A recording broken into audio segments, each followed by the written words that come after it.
کوئی اللہ کا بندہ جو ہوگا، میرے نزدیک، میں آج سے کوئی 6-7 سال پہلے سالانہ اجتماع تھا تنظیم اسلامی کا راولپنڈی میں، میں نے اس وقت وہاں کہا تھا، اس سے ذرا اخبارات میں بھی کچھ وہ کنٹروورسی آئی تھی کہ میرے نزدیک امام مہدی پیدا ہو چکے ہیں، ان کے ظہور کا وقت قریب ہے۔ اور اس کی تھوڑی سی بعد میں مجھے معلوم ہوا کہ جین ڈکسن غالباً نام ہے امریکن اس کا، جس نے یہ پیشن کوئی خبر دی تھی کہ 1962 میں عالم عرب میں ایک بچہ پیدا ہوا ہے کہ جو وہاں کا نقشہ بدل کر رکھ دے گا۔ یہ جین ڈکسن کی غالباً پیشن گوئی ہے۔ بہرحال مجھے اس کی پیشن گوئی سے کوئی دلچسپی نہیں ہے، میں تو جو احوال دیکھ رہا ہوں، یعنی اسرائیل کا قائم ہو جانا اور اس کے بعد اب یروشلم کا مسلمانوں کے ہاتھوں سے نکل جانا، اور اب گویا کہ وہ الملحمۃ العظمیٰ جو ہے تلی کھڑی ہے، کسی بھی وقت جو ہے یہ جو ہے وہ لاوا پھٹ سکتا ہے، آتش فشاں پھٹ سکتا ہے۔ تو یہ تمام حالات ایسے ہیں کہ جن کی وجہ سے میں سمجھتا ہوں کہ ایک تو جو قرآن مجید کے اشارات میں نے آپ کو بتائے، 14 صدیاں 14 دن میں چاند کا پورا ہونا، والقمر اذا اتسق، 14 دن میں 14ویں کا چاند۔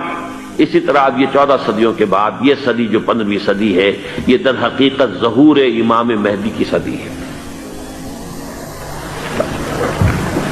لیکن یہ کہ امام مہدی کی حکومت قائم کرنے کے لیے کون لوگ آئیں گے؟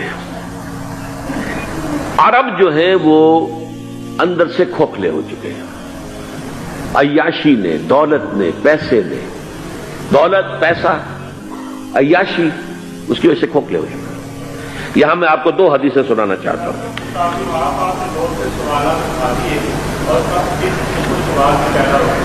بہت سے ہو گئے، آپ اطمینان سے تشریف رکھیے۔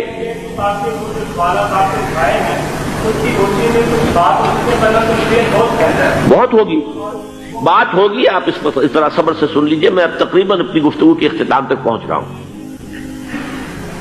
سنن ابن ماجہ کی روایت ہے حضرت ابو ہریرہ سے رضی اللہ تعالی عنہ، قال قال رسول اللہ صلی اللہ علیہ وسلم اذا وقعت الملاحم بعث اللہ بعثا من الموالی هم اکرم العرب فرسا واجودہ سلاحا یوید اللہ بہم الدین، رواہ ابن ماجہ عن ابی ہریرہ رضی اللہ تعالی عنہ۔ جب ملاحم کا دور شروع ہوگا تو اللہ تعالیٰ اٹھائے گا ایک لشکر یا لشکروں پر لشکر موالی میں سے۔ موالی کون ہے؟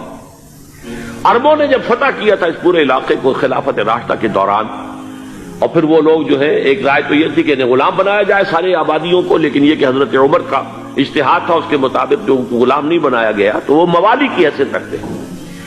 عربوں میں دم نہیں ہے، موالی میں سے لشکر اٹھیں گے کہ جو در حقیقت حضرت مہدی کی حکومت کو قائم کریں گے۔ دوسری حدیث سنیے، عن عبداللہ بن الحارث رضی اللہ تعالی عنہ، اور یہ ابن ماجہ کی روایت ہے، قال قال رسول اللہ صلی اللہ علیہ وسلم یخرج الناس من المشرق فیوطئون للمہدی یعنی سلطانہ، لشکر نکلیں گے، لوگ آئیں گے مشرق سے، اور وہ حضرت مہدی کی حکومت کو جمائیں گے اور قائم کریں گے۔ اب ذرا نوٹ کیجئے کہ جزیرہ نما عرب کے مشرق میں کون سے ملک ہیں؟ 3، ایران، افغانستان، پاکستان۔ یہ 3 سالڈ مسلم ممالک، مسلم آبادی اکثریت۔ ویسے تو یہ کہ آگے ہندوستان میں 20 کروڑ مسلمان ہیں، لیکن وہ 20 کروڑ جو ہے وہ تو 80 کروڑ کے اندر تحلیل ہو جاتے ہیں غیر مسلموں میں، لیکن یہاں جو معاملہ ہے یہ غالب اکثریت کے۔ ان میں سے ایران کا معاملہ جہاں تک ہے، نمبر 1 یہ کہ وہ شیعہ عقائد کے حصار میں بند ہے، اس سے ادھر ادھر ہونا اس کے لیے ممکن نہیں ہے۔ حدیث میں یہ بھی آتا کہ اصفہان سے 70,000 یہودی دجال کا ساتھ دیں گے۔ لیکن بہرحال خراسان ایک صوبہ ہے افغانستان کا اس وقت بھی شمال مشرقی کونے میں، مجھے امید ہے وہاں سے خیر کی، کیونکہ خراسان کا لفظ وہاں پہ شامل ہے، اور حضور کی حدیث میں بعد میں آپ کو سناؤں گا کہ خراسان سے فوجیں چلیں گی جو یروشلم کو دوبارہ حاصل کریں گی، فتح کریں گی۔ جیسے پہلے یروشلم کھویا عربوں نے تھا، دوبارہ حاصل کیا تھا کرد نے، کرد خون صلاح الدین ایوبی رحمت اللہ علیہ، ایسے اب پھر عربوں نے کھویا ہے، لیکن لینے والے خراسان سے لشکر آئیں گے۔